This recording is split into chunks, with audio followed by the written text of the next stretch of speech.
Are you still hiding from promoting your services on social media because it just doesn't feel like you? If putting yourself out there makes you want to crawl under a blanket instead of stepping in front of the camera, this video is for you.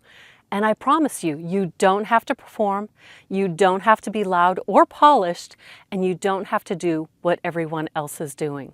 What you do need to do is show up in a way that works for you, that matches your energy, your personality, and the way that you naturally connect. In this video, we're going to talk about how to let your marketing approach naturally evolve with your introverted nature. So first, why does marketing feel hard? Most coaches and healers, we don't struggle with marketing because we lack skills or confidence in our profession.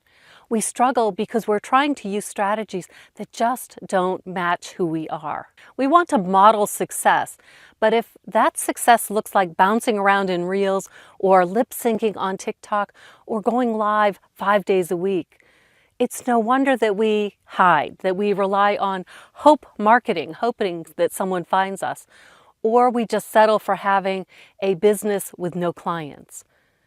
Here's the most important thing I want you to remember. There's nothing wrong with you. Let me say that again. There is nothing wrong with you, and it is safe to be seen. The problem I found is that most strategies want us to immediately jump into the deep end of the pool, and we prefer to put our toes in the shallow end first and slowly creep our way in. Now let me tell you about a time that I dove headfirst into someone else's marketing strategy, and it did not go well. Can you say painful belly flop? I invested $10,000 for a coaching program that promised I would sign clients fast. The coach was confident, she was magnetic, and her method worked, at least for her and some people. Her strategy: create a free Facebook group, pay for ads, and then go live every day, stirring up people's pain point, and then pitch my high-ticket program. I did my best to follow her formula, but it just felt wrong. And I hadn't even finished outlining my program, and I was already trying to sell it. And using tactics like that it felt pushy, it felt emotionally manipulative to me. And the lesson I learned: just because a strategy is proven doesn't mean that it's a good fit for you. We need something that aligns with our energy, with our natural way of communicating, and with our energy reserves, right? So let me introduce you to a 3-step introvert-friendly marketing approach. And it will make marketing feel more like you and less like a performance. So step number 1, see that little dance there? That was natural. Now it's not. Step number 1, discover what energizes you. Start by tuning into your own content creating preferences. Do you prefer writing, or do you like speaking? Do you enjoy deep conversations or sharing quick tips? Do you prefer sharing how to do something or why it matters to do something? Think about what type of content you're creating when you feel most in the zone, your zone of genius, that is. And yes, you can mix and match, you can blend your preferences depending on the topic, depending on the time of day, depending on the time of month, because there is no right way. There's only the way that works best for you, and that can evolve over time. And here's a pro tip for you. Your consumer and your creator preferences, they may not be the same. Although I do think that our consumer preferences can be a sign of potential future me content creator options. What that means is that today, as a creator, I'm going to stick with what feels like a gentle stretch instead of a leap off of a 10-meter high-diving platform. But that doesn't mean that in some period of time in the future, I'm not going to go up on that platform and take that dive. So step number 2, test your style in low-pressure ways, like one post, one video, one caption that feels like you're talking to a friend. Notice how it feels. This is not about results and people's response to you. Notice how it feels for you to put it out there. Because here's another pro tip. Start by creating for yourself. Use this time to get comfortable, to build confidence, and to discover what you naturally enjoy. And then start shifting your focus to your audience. Allow this to be a journey and give yourself time to enjoy and explore it. Step number 3, trust that alignment matters more than perfection. When something excites you, even if it scares you a little, lean in. And when something drains you before you even start, trust that that way is not your path and just turn away from it because it's not where you're meant to go at this moment in time. So here's another pro tip. Everything has a time and a season. The activities and offers that drain you today, they may excite you tomorrow or next year. So be careful not to hold on to your old stories of, I don't do that, I can't do that, I won't do that. Because your heart, when it starts to whisper and feel excited, and it says, you're ready, go ahead, it's time to play in the deep end, listen to that. And here is why I offered that specific pro tip. Because sometimes we hold ourselves back. Sometimes we don't even know what we're capable of until someone else points it out to you. So let me tell you a story. 25 years ago, I served as a United Way loan executive. And all that meant was that my employer paid me for the 3 months I spent helping them with their annual campaign. And there were about 20 of us from all different types of industries in the community. I figured that I would be assigned to work with the manufacturing companies because that's what my company was. But instead, on that day of reckoning where they passed out the assignments, they said, Donna, you'll be working with the banks, insurance companies, and financial firms.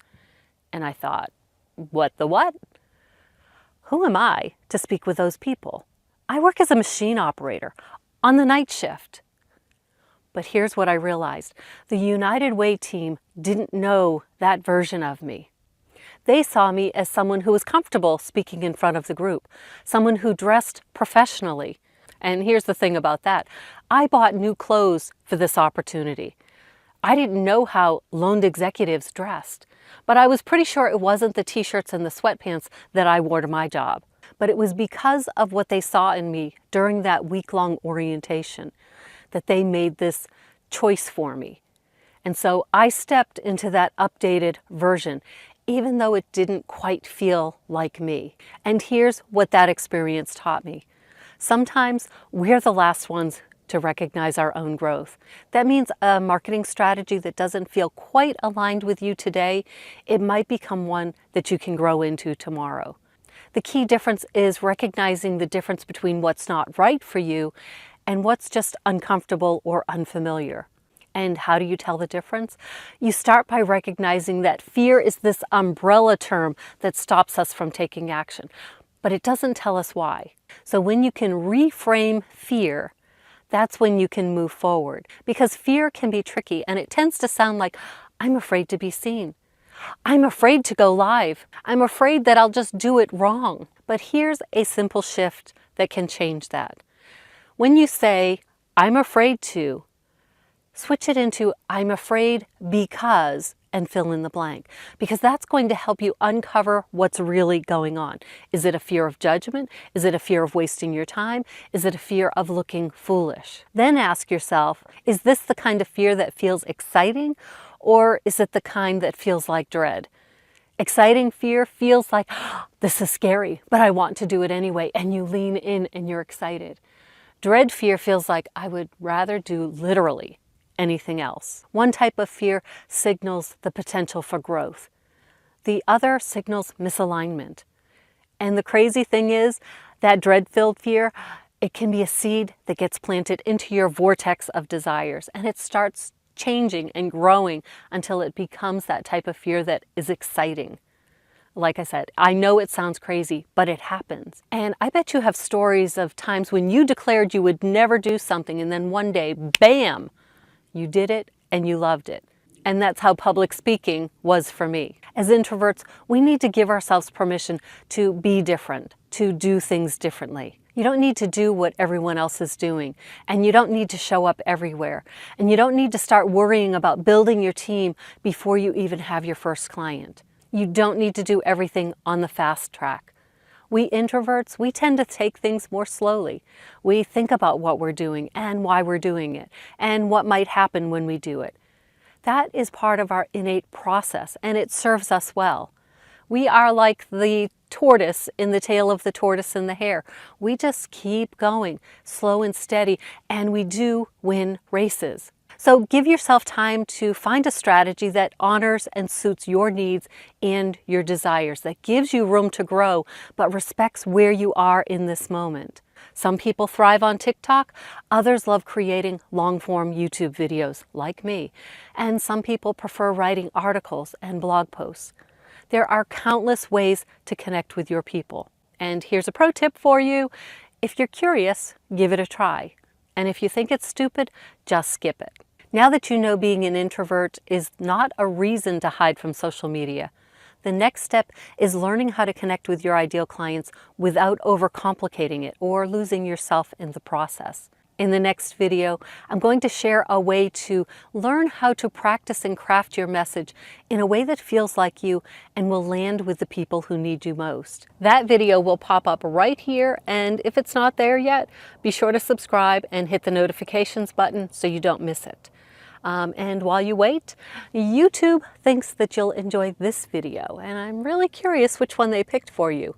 Whichever one it is, I hope you learn something new about yourself because of it.